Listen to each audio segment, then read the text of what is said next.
Algumas válvulas de sentido único comumente usadas são mostradas aqui.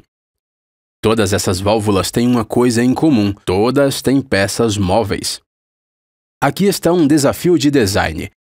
Seria possível projetar uma válvula unidirecional sem nenhuma peça móvel? A maioria de nós sentirá que este é um desafio de design impossível, mas não para o gênio do design Nikola Tesla. Nikola Tesla havia desenvolvido uma válvula unidirecional sem nenhuma peça móvel. Em sua patente, ele chamou essa válvula de conduto valvular.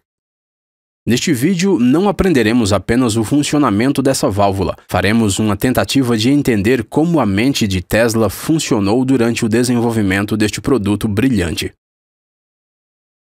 Vamos considerar este design, um canal simples com algumas ondulações nas paredes, como mostrado.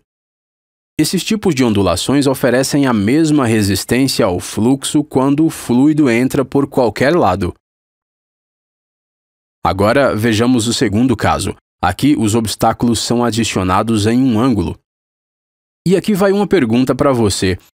Em que direção o fluido achará mais fácil fluir?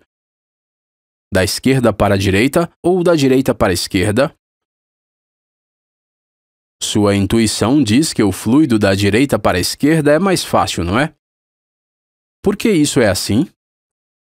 O fluxo é do tipo convergente quando vai da direita para a esquerda, mas o efeito divergente ocorrerá quando a direção do fluxo for invertida. A física do fluxo convergente e divergente é bastante diferente. Em fluxos convergentes, conforme a área reduz, a velocidade aumentará ao longo do fluxo. Este aumento de velocidade significa que a pressão cairá ao longo do fluxo. Para fluxos divergentes, o caso será exatamente o oposto. A pressão aumentará ao longo do fluxo. Este aumento de pressão é chamado de uma condição de gradiente de pressão adverso.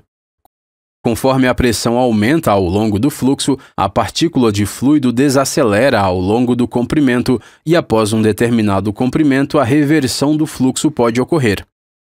Essa reversão levará a vórtices de fluxo e perdas de energia. Em suma, o fluxo divergente é um fluxo difícil de manter, oferece muito mais resistência do que um fluxo convergente. Vamos reorganizar os obstáculos. Aqui, poucos obstáculos são conectados à parede e os restantes são menores.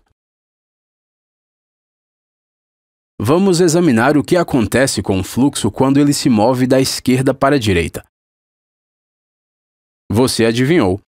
Aqui o fluxo está sendo dividido em duas partes junto com a divergência de fluxo. Depois disso, os fluxos secundários são direcionados para se misturarem com o fluxo primário em um ângulo de quase 180 graus.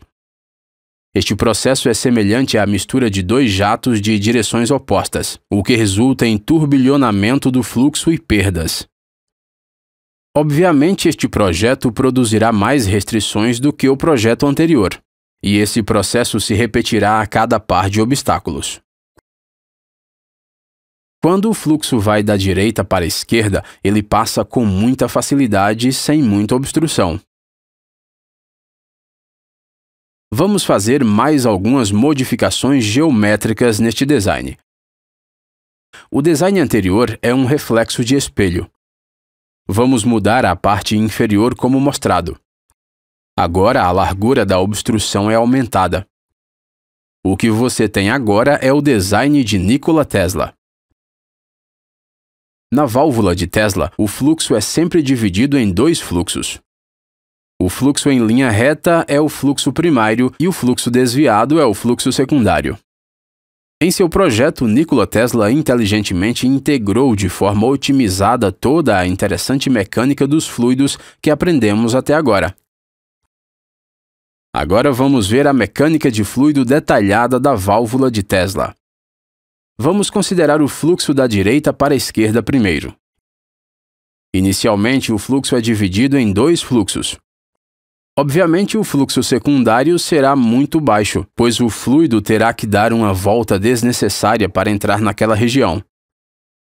Isso significa que a maior parte do fluxo será devido ao fluxo primário, e ele irá quase em linha reta, sem muita obstrução. Quando o fluido entra pela esquerda, o fluxo novamente é dividido em dois fluxos.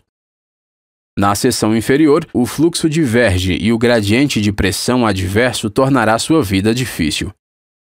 O segundo fluxo atinge a estrutura semelhante a um balde e perde seu ímpeto. Após essa perda de momentum, o fluxo dá uma volta de aproximadamente 180 graus, o que novamente causa perdas de fluxo. Depois de todos esses obstáculos, esse fluxo se mistura com o primeiro fluxo, de uma direção oposta, resultando em mais perda de energia. Em suma, quando o fluxo vai da esquerda para a direita, ele sofre uma enorme obstrução. Este processo de expansão repentina, deflexão, reversão e mistura ocorrerá em cada unidade. Ao adicionar muitas dessas unidades, a resistência pode ser aumentada ainda mais. Vamos testar a válvula Tesla conectando-a na saída de uma bomba em funcionamento. Se a válvula estiver conectada desta forma, você notará uma boa quantidade de fluxo através dela. Obviamente, a queda de pressão na válvula será insignificante. Basta conectar a válvula na direção reversa e o fluxo se torna drasticamente baixo. A queda de pressão na válvula será enorme. A válvula Tesla não pode bloquear o fluxo completamente, mas esta válvula de peça única é altamente durável. Uma vez que fornece mais resistência ao fluxo em uma direção sem nenhuma peça móvel, ela tem aplicações de pesquisa em microfluídica e motores pulso-jato. É usada junto com uma microbomba para fornecer fluido em quantidades muito pequenas, tão pequenas quanto 3 mm por minuto. Os modelos de motores pulso-jato sem válvula usam a válvula Tesla para substituir a válvula de Reed em motores pulso-jato convencionais. Esperamos que você esteja satisfeito em entender como a mente de Nikola Tesla funcionou no desenvolvimento deste produto. Por favor, seja um de nossos membros clicando no botão de suporte. E fique ligado em breve para outro vídeo.